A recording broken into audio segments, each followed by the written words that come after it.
ஒரு சில காய் இப்படி தான் சமைக்கணும்னு இருக்கு. அது மாதிரி சுண்டைக்காயும் ஒன்று. இதை இங்கிலீஷில் டர்க்கி பெரின்னு சொல்கிறாங்க. இதில் ஏகப்பட்ட ஹெல்த் பெனிஃபிட்ஸ் இருக்குது. ஆனால் இதை சரியாக சமைக்கணும். அது ஏன்னா அப்படி சொல்கிறேன்னா, இதில் நிறைய விதைகள் இருக்கும் உள்ள. இதோட எல்லா விதையும் நம்ம சாப்பிட்டோன்னா நமக்கு வயிறு வலி வரும்.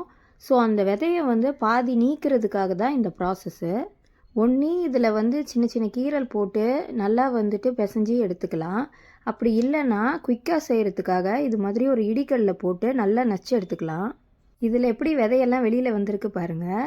இதை 2-3 தடவை நல்லா கழுவி எடுக்கிறப்போ நிறைய விதையெல்லாம் இதிலேருந்து போயிடும்.